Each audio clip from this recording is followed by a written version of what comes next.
I look at the moon tonight, staring at me. It seems all alone.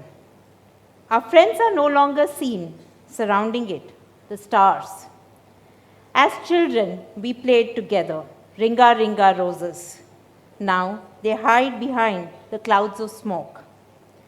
I can no longer see the twinkle, as shining as the chocolate wrapper, as my heart sinks with loneliness, as I see the moon as alone as me.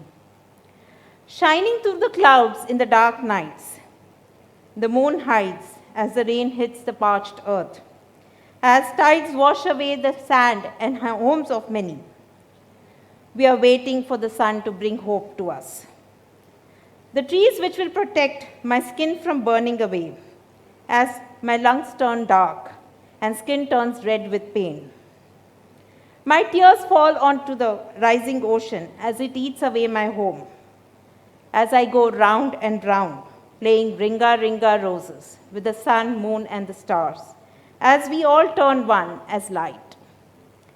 It is through poetry I share my feelings about some of the biggest changes that are happening around us. It is climate change, demographic transitions, and rising inequalities. Each of these changes is humongous and looks distinct on the surface. But when we scratch, we see that maybe there are some common solutions to these problems. Some common solutions that come from our everyday life, which I reflect on today and I share with you as my friends. A little bit of history. We go back to 2 centuries where our world has seen enormous progress because of industrial revolution and technological changes.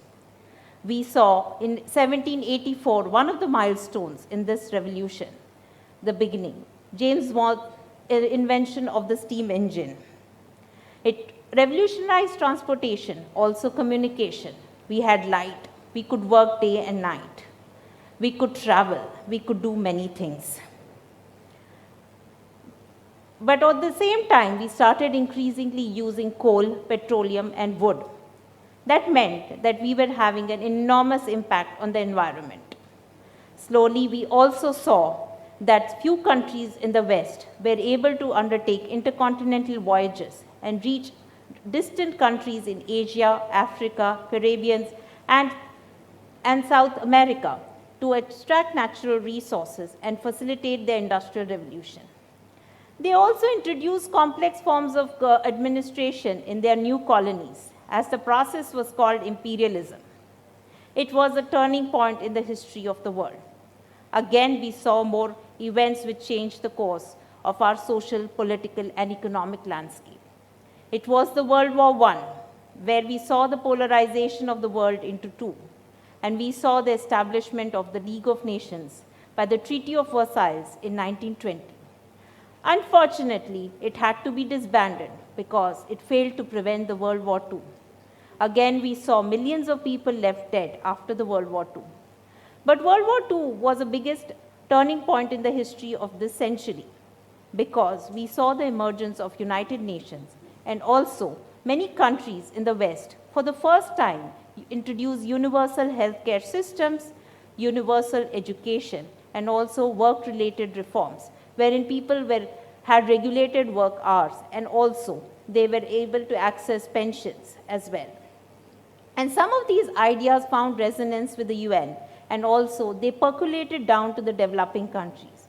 And for the first time, we could think of education health for everyone, and it was not just the privilege of the few. But in all of this progress, we had enormous industrialization and urbanization, which eventually also had its environmental footprint.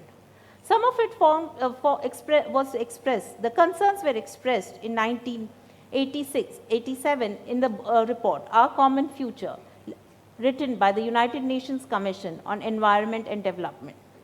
For the first time, we used the word sustainable development, which again was endorsed in the Rio Earth Summit in 1992, in the Agenda 21, which spoke about think global but act local.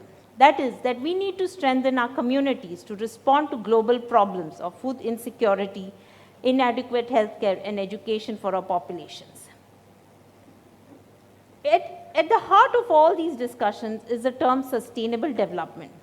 What does sustainable development really mean? It means development. Development for the current generation without compromising on the needs of the future generation. At the heart is intergenerational and intragenerational equality. That is, that few countries should not have access to natural resources alone, but it should be more egalitarianly distributed between countries so that the developing countries are also able to industrialize themselves. And also, in terms of intergenerational justice, is the question that should one generation have disproportionately increased use of natural resources at the cost of the future generations? It talks about responsibility of the current generation towards the future generations. It also means it questions the culture of mass consumption and production as well. The discussions around sustainable development have gained greater momentum in the last decade. As in 2015, 193 countries of the world came together and endorsed the Sustainable Development Goals, which meant that 17 interrelated goals to end extreme poverty, hunger, gender inequality, and realize child rights, and also, most importantly, address climate change. This meant that the world was committing itself to dealing with difficult problems by 2030. Closely connected to the question of sustainable development goals was also the second challenge that I discussed, that is demographic transition, that the world is increasingly becoming old. Many countries are now called as aging societies. That is, the number of old people in these societies are much greater than the young people. Western societies are able to care for the old through formal mechanisms, through formal welfare systems. But unfortunately, in developing countries, this is not the case. There is a stereotype that believes that the young people in the family will take care of the old. But this is not the case. As often, the young people have to travel far away, to migrate, to find jobs and to find work. In this whole thing, there is a crisis. There is a crisis of care. Therein, we need to provide for the older generation. But at the same time, we need to create opportunities for the young people who face challenges of employment and precariousness and low incomes.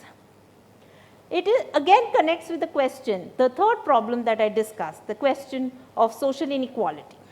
Again, in the turn of this century, we saw two of the biggest countries, China and India, bring out large numbers of its population out of extreme poverty. China alone by 2017 pulled out 800 million people out of extreme poverty. And it met the goals of Millennium Development Goals, which were the precursor to the Sustainable Development Goals of 2015. Also, the Pew Research Center says that China, between 2001 and 11, pushed its middle class population from just 3% to 18%. India lagged behind. It only managed to push from 1% to 3%, which remains an area of concern for India. So inequality is something that resonates with the Indian society. As all of us are born equal, but with unequal opportunities. In India, we are faced with differences on caste, class, gender, religion, and ethnicity. To a great extent, these factors shape income inequality. As Thomas Piketty, a French economist, said, that 1% of India's population controls 22% of its wealth, which is a serious area of concern for us. Through each of these challenges, I feel at times overwhelmed as an academic, as a teacher, as a researcher, as a woman. I have been trying to look for big answers as well, but sometimes you find there are no big answers. You have to see it in your everyday life. That is when I came across the work of an anthropologist called Tim Ingold, who's based in Scotland. In his book, In the Life of Lines, he talks about line, that it is the line which is actually the connection between the thought and the action. The moment I have a thought and I want to put it in paper, I have to draw a line.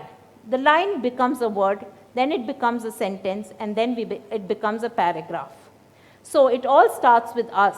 It's through small action that it is through small actions and that we connect with each other that we are able to find solutions to very complex problems in the society.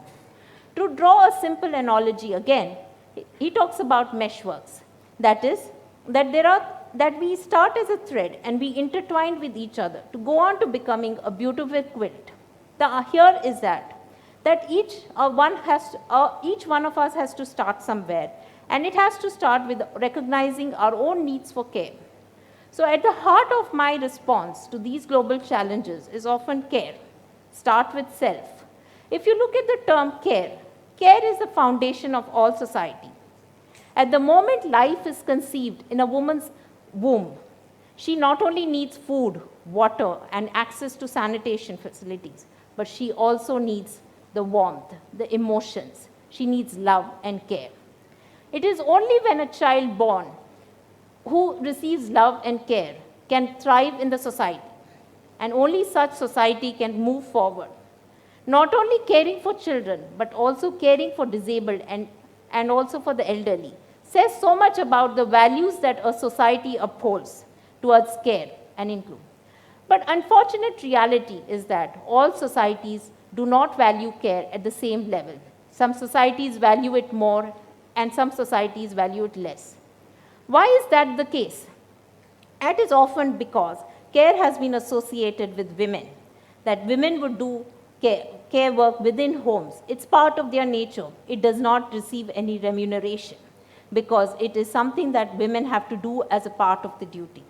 So even when a woman walks out of the house and performs care work professionally as a nurse or as a social worker, she'll be paid less because she is a woman. Same way, but men will be treated very differently in the society because their work is more valued.